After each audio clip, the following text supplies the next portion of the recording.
Upcoming admission পরীক্ষা, তারপর হচ্ছে চাকরির পরীক্ষা, এই ধরনের যে সকল পরীক্ষাতে জিকে আছে সেই জায়গায় রিপিটেডলি কোয়েশ্চেন হবে।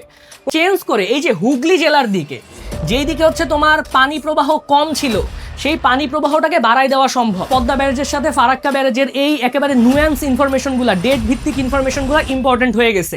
সেই ফ্লোয়ের একটা অংশ হচ্ছে তোমার এই দক্ষিণ পশ্চিম অঞ্চলের দিকে নিয়ে আসা হবে। পদ্মা নদীর মাঝিতে কুবের কপিলাকে বলে চলে যাইতে, কিন্তু আমরা যারা অ্যাডমিশন থেকে শুরু করে চাকরির পরীক্ষার্থীরা আছি, তারা বর্তমানে পদ্মা ব্যারেজ নিয়ে না পড়ে চলে যাইতে পারবো না পরীক্ষার হলে।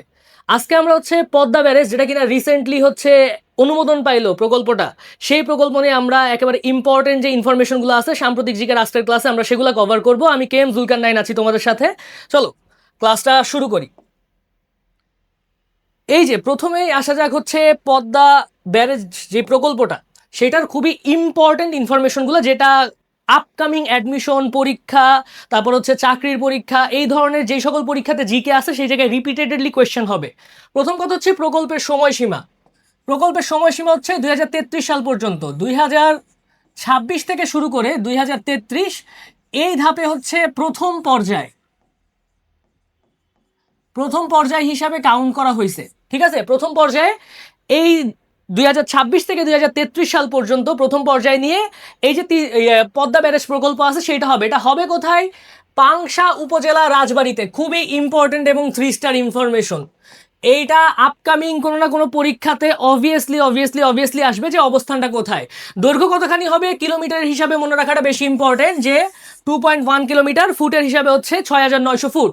মোট ব্যয় হবে, এই প্রকল্পের মোট ব্যয় কিন্তু 50,443 কোটি 64,52,000 টাকা, মানে নিয়ার অ্যাবাউট রাউন্ড ফিগার হচ্ছে 50,000 কোটি টাকা প্রথম পর্যায়ে। এটা হচ্ছে প্রথম পর্যায়ের ব্যয়, মানে 2033 সাল পর্যন্ত যতখানি ব্যয় ধরা হয়েছে সেটা হচ্ছে 33,474 কোটি 45 লাখ টাকা। নিয়ার অ্যাবাউট হচ্ছে অনেক টাইমে পরীক্ষার হল অপশনে নিয়ার অ্যাবাউট এই 35,000 কোটি টাকার মতো তোমরা দেখতে পাবা। ঠিক আছে, মানে ইদার 35,000 কোটি টাকা মনে রাখা লাগবে, নাহলে অ্যাকুরেট অ্যামাউন্টটা মনে রাখা লাগবে। এরপর হচ্ছে এইটার 78টা স্লিপওয়ে গেট থাকবে। স্লিপওয়ে গেট মানে হচ্ছে ব্যারেজ দিয়ে পানিটা অন্যান্য যেই দিকে নেওয়া হবে সেইটা। তারপরে 18টা আন্ডার সুইচ গেট থাকবে, 14 মিটার প্রশস্ত নেভিগেশন লেক থাকবে। এবং আরেকটা ইনফরমেশন, এখানে যে স্লিপওয়ে আছে প্রতিটার প্রস্থ হবে কিন্তু হচ্ছে 18 মিটার। ঠিক আছে, স্পিলওয়ের তোমার প্রতিটার প্রস্থ হবে 18 মিটার, এটা একটা ইম্পর্টেন্ট ইনফরমেশন। এরপর হচ্ছে 14 মিটার প্রশস্ত নেভিগেশন লক থাকবে। তারপর হচ্ছে 2টি 20 মিটার প্রশস্ত ফিশ পাস থাকবে। ব্যারেজের ওপর দিয়ে একটা রেল সেতু করারও পরিকল্পনা হয়েছে। এবং যেটা আরও বেশি ইম্পর্টেন্ট ইনফরমেশন, সেটা হচ্ছে এই ব্যারেজকে ইউজ করে 113 মেগাওয়াট জলবিদ্যুৎ যেই প্রকল্প সেইটাও গ্রহণ করা হয়েছে। ঠিক আছে, এইগুলো হচ্ছে একেবারে মোক্ষম ইনফরমেশন, যেটা আমাদের পদ্মা ব্যারেজ থেকে জানা লাগবে। তো ইনফরমেশন খালি জানলেই তো ইনফরমেশন মনে থাকবে না, তাই না? ইনফরমেশনগুলি একটু বোঝা লাগবে। জিনিসটাকে বোঝার চেষ্টা করি। দেখো এইখানে কিন্তু আমরা রাজবাড়ি দেখতে পাচ্ছি, তাই না? রাজবাড়ি আমরা দেখতে পাচ্ছি। যেটা ইম্পর্টেন্ট সেটা হচ্ছে কই গেল রাজবাড়ি? এই যে এই দিক দিয়ে দেখো, আমাদের পদ্মা নদী কিন্তু এই দিক দিয়ে প্রবেশ করে এই দিক দিয়ে আসছে। ঠিক আছে, এই যে রাজবাড়ির এই দিকটা আমরা দেখতে পাচ্ছি, এই দিকের ইম্পর্টেন্ট পার্টটা কি? এইখানে হচ্ছে দেখো পদ্মা নদী এসে কিন্তু বিভক্ত হয়েছে। সো এই দিকটাতে বেসিক্যালি একটা ব্যারেজ দেওয়ার মাধ্যমে পদ্মা নদীর যেই ফ্লো, সেই ফ্লোয়ের একটা অংশ হচ্ছে তোমার এই দক্ষিণ পশ্চিম অঞ্চলের দিকে নিয়ে আসা হবে, যাতে করে দক্ষিণ পশ্চিম অঞ্চলের যেই তোমার পানির সমস্যাগুলো আছে সেই পানির সমস্যাগুলোকে আমরা সমাধান করতে পারি। ওকে, এই কারণে হচ্ছে রাজবাড়ির এই জায়গাটাতেই বানানো হচ্ছে, রাজবাড়ির পাংশা উপজেলাতে। এখন যেইটার সাথে সবচেয়ে বেশি লিঙ্কড আপ এই পদ্মা ব্যারেজ, এবং পদ্মা ব্যারেজের কারণেই হচ্ছে এই টপিকটাও এখন ইম্পর্টেন্ট হয়ে গেছে, সেটা হচ্ছে ফারাক্কা ব্যারেজ বা ফারাক্কা বাঁধ, যেটা কিনা আমরা বলি। ঠিক আছে, ভারত যখন হচ্ছে ফারাক্কা ব্যারেজ করে তখন থেকেই কিন্তু পদ্মা নদীতে যেই পরিমাণ স্বাভাবিকভাবে পানি আসে সেইটা কমে যায়, এবং তখন থেকে আমরা এই সংকটটাতে ভুগতেছি।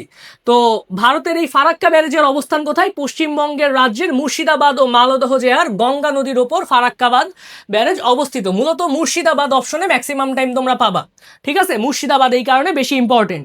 এরপরে হচ্ছে বাংলাদেশ সীমান্ত থেকে দূরত্ব, চাঁপাইনবাবগঞ্জ জেলার সীমান্ত থেকে এটি উজানে প্রায় 16.5 কিলোমিটার, মতান্তরে 18 কিলোমিটার। অপশনে অনেক টাইম এই 18 কিলোমিটারটা থাকে। ঠিক আছে, এই কারণে 18 কিলোমিটারটা মনে রাখা লাগবে। বাংলাদেশ সীমান্ত থেকে 16.5 বা হচ্ছে 18 কিলোমিটার দূরে অবস্থিত। যে নদীর উপর নির্মিত, অবভিয়াসলি গঙ্গা নদীর উপরে, বাংলাদেশে যেটা পদ্মা নামে প্রবেশ করছে। এইটার কাজ শুরু হয় কিন্তু 1961 সালে, কিন্তু এইটা পরিকল্পনা মোটামুটি হচ্ছে 1947 থেকেই আছে। পরে যে যখন ব্যাখ্যা করতেছি তখন এটা তোমরা পাবা। ওকে, এখন দেখো নির্মাণ কাজ শেষ এবং চালু। বাটটি নির্মাণ কাজ শেষ হয় 1975 সালে এবং আনুষ্ঠানিকভাবে চালু হয় 21 এপ্রিল 1975। আগে এই ডেটটা এই পরিমাণে ইম্পর্টেন্ট ছিল না, কিন্তু যেহেতু এখন পদ্মা ব্যারেজ একেবারে মুখ্য টপিক, সেই কারণে পদ্মা ব্যারেজের সাথে ফারাক্কা ব্যারেজের এই একেবারে নুয়ান্স ইনফরমেশনগুলো, ডেট ভিত্তিক ইনফরমেশনগুলো ইম্পর্টেন্ট হয়ে গেছে। আচ্ছা, গেটের সংখ্যা এখানে হচ্ছে তোমার গেটের সংখ্যা 109টা আছে। আচ্ছা, ফারাক্কা ব্যারেজের মূল দৈর্ঘ্য হচ্ছে 2240 মিটার, ঠিক আছে, বা 2.24 কিলোমিটার। কিলোমিটারে মনে রাখলেই হবে। আচ্ছা, এরপর হচ্ছে ফিডার খাল, ব্যারেজ থেকে একটি ফিডার ক্যানেল বা হচ্ছে খাল কাটা হয়েছে, যার দৈর্ঘ্য হচ্ছে 40 কিলোমিটার। ফিডার ক্যানেলটা মনে রাখলেও হবে, না রাখলেও হবে, সমস্যা নাই। ইম্পর্টেন্ট ইনফরমেশন যেগুলি, বাংলাদেশ সীমান্ত থেকে দূরত্ব, তারপর হচ্ছে কত তারিখে চালু করা হয়েছে, আর হচ্ছে কয়টা হচ্ছে গেটের সংখ্যা, ঠিক আছে। এখন আসলে আমরা একটু হিস্ট্রিটা বুঝার চেষ্টা করি। জিনিসটা দেখো, ফারাক্কা ব্যারেজ কই করা হয়েছে? ফারাক্কা ব্যারেজ হচ্ছে এই যে মুর্শিদাবাদ জেলার এই জায়গাটাতে করা হয়েছে। এখন দেখো, মুর্শিদাবাদ যে জেলাটা আছে এইটার স্ট্র্যাটেজিক লোকেশনটা একটু বুঝার চেষ্টা করি আমরা। এই দেখো, এই সাইডে এই কালারের যে জায়গাটা দেখতে পাচ্ছ, এটা হচ্ছে ওয়েস্ট বেঙ্গল, আর এইটা তো আমাদের বাংলাদেশ। এইটা হচ্ছে মুর্শিদাবাদ, ঠিক আছে। এই লাল অংশের জায়গাটা হচ্ছে মুর্শিদাবাদ। দেখো, এই মুর্শিদাবাদের এখানেই কিন্তু তোমার ফারাক্কা ব্যারেজটা করা হয়েছে।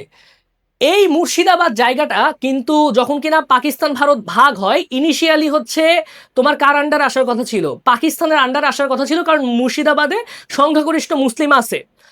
কিন্তু এবং মজার বিষয় হচ্ছে, যখন কিনা 47-এ প্রথমবার হচ্ছে দেশভাগের ম্যাপ প্রকাশ করা হয়, তখন কিন্তু ইনিশিয়ালি মুর্শিদাবাদ পশ্চিম পাকিস্তানের আন্ডারে ছিল, সরি, পূর্ব পাকিস্তানের আন্ডারেই ছিল। এবং মুর্শিদাবাদের অনেক মানুষজন হচ্ছে পাকিস্তানের ফ্ল্যাগ নিয়ে সেলিব্রেটও করছে। কিন্তু পরে যখন ফাইনাল ম্যাপ প্রকাশ করা হইলো, তখন মুর্শিদাবাদকে দিয়ে দেওয়া হইলো তোমার কিসের মধ্যে? ভারতের মধ্যে। ভারত কেন? স্পেশালি হচ্ছে ওই টাইমে ভারতে কংগ্রেস অনেক বেশি সক্রিয় ছিল, তো কংগ্রেস স্পেশালি যাচ্ছিল মুর্শিদাবাদ। কেন?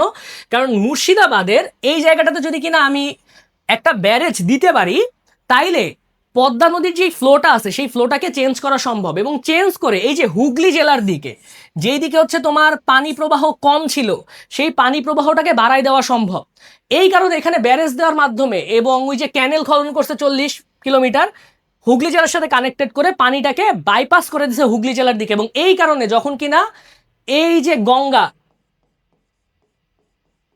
মুর্শিদাবাদ হয়ে বাংলাদেশে প্রবেশ করতেছে, এই দেখো মুর্শিদাবাদ দিয়ে বাংলাদেশে কিন্তু প্রবেশ করতেছে। মুর্শিদাবাদ হয়ে যখন কিনা বাংলাদেশে প্রবেশ করতে নিচ্ছে, তখন এখানে পানির ফ্লো কমে যাচ্ছে আমাদের পদ্মায়। গঙ্গা যখন পদ্মা হয়ে বাংলাতে ঢুকতেছে, পানি ফ্লোটা কমে যাচ্ছে এই ফারাক্কা ব্যারেজের কারণে, ঠিক আছে।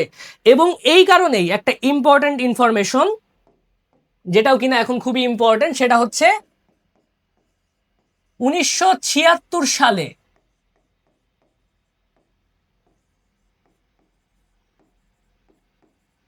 মাওলানা Bhashani long march to Farakka করে।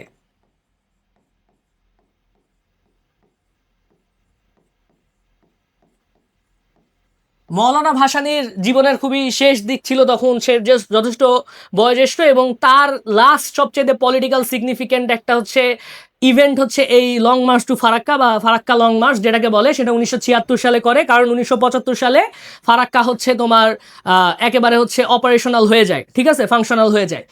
তো এই ছিল মোটামুটি হচ্ছে পদ্মা ব্যারেজ রিলেটেড ইম্পর্টেন্ট ইনফরমেশনগুলা। ও আর দুইটা ইম্পর্টেন্ট ইনফরমেশন যেটা হচ্ছে শুরুতে তোমাদেরকে দিতে ভুলে গেছিলাম, এখন দিয়ে দেই। সেইটা হচ্ছে এই অনুমোদনটা তোমার হচ্ছে, সরি, এই প্রকল্পটা অনুমোদন করে কে? এই প্রকল্পটা অনুমোদন করেছে একনেক, ঠিক আছে। বাংলাদেশের মেজরিটি প্রকল্প যেগুলি হচ্ছে বড় অর্থনৈতিক বাজেটের আন্ডারে, অনুমোদন একনেকই করে। এবং একনেকের সভাপতি সবসময় কে থাকে? সভাপতি থাকে প্রধানমন্ত্রী। এবং সেই কারণে বর্তমান প্রধানমন্ত্রী তারেক রহমান এটা হচ্ছে করে। একনেকের এই যে লাস্ট যে সভা, সেইটাতে হচ্ছে 16টা প্রস্তাব উঠে, ঠিক আছে, 16টা প্রস্তাব উঠে প্রকল্পের। তার মধ্যে 11 নম্বরে ছিল হচ্ছে এই পদ্মা ব্যারেজ প্রকল্প, ঠিক আছে, 11 নম্বরে এই পদ্মা ব্যারেজ প্রকল্পটা ছিল।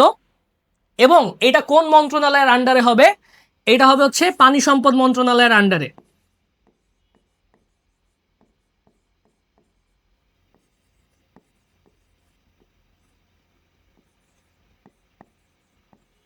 ঠিক আছে, এই ছিল মোটামুটি information Padma barrage related. So খুব সম্ভবত ঈদের আগে এইটা আমার লাস্ট সাম্প্রতিক জিকের ভিডিও যাচ্ছে তোমাদের কাছে। তো যেহেতু ঈদের আগে একটা ঈদ বোনাস তো সবাইকে দেওয়া উচিত, তাই না? বা ঈদের বকশিস যেটাকে বলে, তো ঈদের বকশিসটা দিয়ে দেই। সেটা হচ্ছে এই যে সামনে কুরবানির ঈদ আসতেছে, ঈদুল আজহা, এই ঈদুল আজহা উপলক্ষে আমরা হচ্ছে ডিসকাউন্ট দিচ্ছি আমাদের সকল কোর্সে। হাম্বা 26 বা হাম্বা 26 এই কুপন কোডটা ইউজ করলে আমাদের সকল কোর্সে তোমরা হচ্ছে ডিসকাউন্ট পাবা, 100 টাকা করে ডিসকাউন্ট পাবা। ঈদ সালামি হিসেবে এটা নিতে পারো। তো আজকের ক্লাস এই পর্যন্তই। আমি কে এম জুলকার 9 ছিলাম তোমাদের সাথে। আল্লাহ হাফেজ।